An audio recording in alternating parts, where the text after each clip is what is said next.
A unique timepiece is here today, a thoughtful and intriguing design, marrying the vintage pilot aesthetics in a 36mm case size with the classic appeal of an onion crown and practicality of diver-style indices on the dial. This Tandorio is so unique in its styling, I'm at a loss to which genre to adhere this design. Is it a field watch with pilot cues, or rather a vintage diver with tool watch practicality? This watch offers a number of cherries for us. Take the boxed sapphire crystal for one, 200 meters of water resistance, a deep emerald green sunburst dial, fading to black at the rehaut, bright and clingy lume, Seiko self-winding automatic NH35 movement, solid stainless steel case with a recess for the oversized crown, screw-down case back and a screw-on onion crown. The design on this piece is startlingly good. This is a very beautiful watch and it's unique because of these different styling cues. So there's a bit of pilot in there, well, obviously with this huge and classic looking onion crown. You've got the diver style indices on there, also cool. And then we've got this awesome tonneau case, which is just a field watch aesthetic. All of this is packed together, but not in a bad way, in a really beautiful way that actually works. Anyways, we will get into the comprehensive review and I'll tell you everything about this watch. In the meantime though, $44, that's all this watch has cost me. And I've left the link to the listing I got this watch from in the description below the video. So make sure to check it out if you're after a sharp price. And now without further ado, let's get in and let me explain, discuss, and just show you the beauty of this timepiece. I am really enjoying this watch. Let's get into it.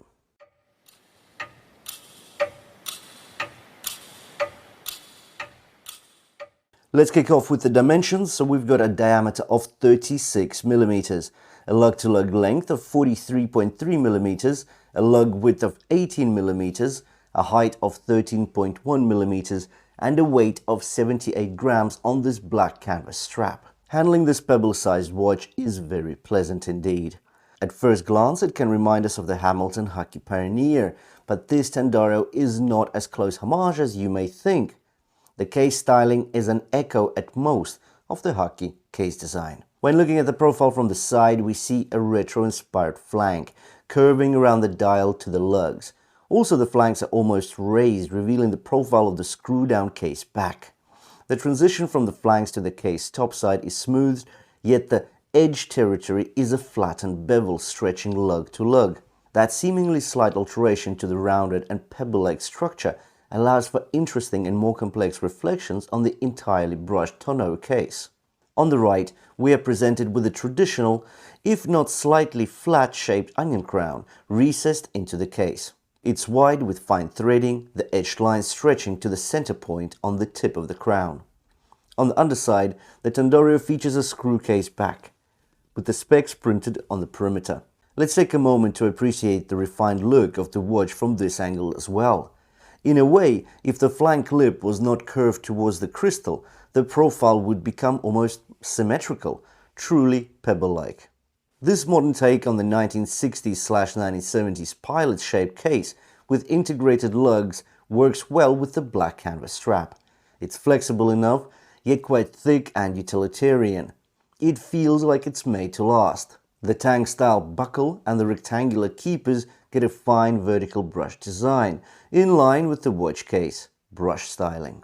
As for the glass, Tandorio exhibits a domed sapphire crystal. It's box-shaped, once more highlighting the retro mid-20th century inspired aesthetics. And now let's talk about the dial, because a lot of the magic with this watch is on the dial. Now, I think the box-shaped crystal is great, it's interesting, and it actually does look like a double dome.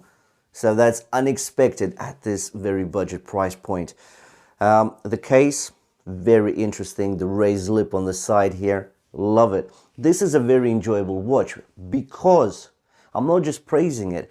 I'm praising it because the value that you get here is outstanding. You're paying sub $50 and you're getting very premium materials, looks, composition. Wow. Anyways, let's talk about the dial. There are in fact two more dial colors available, red and blue. The red is deep, the sapphire blue is also deep and dark. The dial texture is glossy and is lighter in the center, getting to almost black shades by the rehaut. As a result, the dial looks very much alive, with rolling colors outwards from the pinions. As I mentioned earlier, the diver-styled applied indices at first looked peculiar on a field watch. Also, Tandorio lost the traditional minute track under the rehaut, so this minute chaptering is so usual on the field watch, but not here.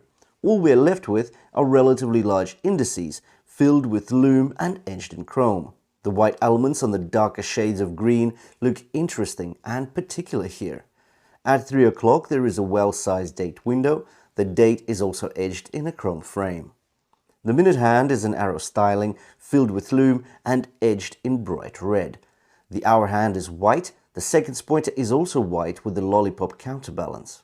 It won't be an exaggeration to remark on the dial's captivating and engaging composition. Now let's do a lume test. The lume test has shown, well, quite mediocre results. For the initial 5 to 10 minutes in the dark, the indices and hands were bright enough, yet the longevity does not impress. But is it unexpected in this super budget price? So here we are with the Tandorio 36mm vintage diver, vintage field watch. I don't know, it's a vintage inspired watch, let's put it that way. But 44 bucks on something that looks truly special. But it's not just the looks, it's the actual utility of the watch. So we get a date window, we get sapphire crystal, so it's good for the daily wear and tear. It's got a really great crown to turn, right? It doesn't stick into your wrist. It doesn't stick out too much because the case is actually recessed. You get a great canvas strap that looks awesome. It's got a nice milled clasp. It's got these rectangular keepers which keep the strap really nice and tight once you lock up your strap. The dial is beautiful, it's magnificent. The size is just right because 36mm, yeah, it's quite a small watch considering the contemporary trend to go slightly larger, right? So the 41mm seems like the way to go, but 36mm is a classic sweet spot. It's just the right size. It looks fine on almost any wrist size. And of course, let's remember that we have this tonneau case, which is actually like pebble-like, right? And looks like the glass is sort of plastered just on top of this pebble-like case design. It's a classic look. It's a very interesting watch, but I'm tired of saying the word interesting in this review, but simply it is. Anyways, 44 bucks. I've left the link to the listing I got this watch from in the description below the video, so make sure to check it out if you're after a sharp price. Anyways, thank you for watching this review. If you have enjoyed it, drop me a like. If you want to see more of the same, you know what to do. Please hit the red subscribe button if you didn't already. Thanks for watching, and I'll see you in the next one.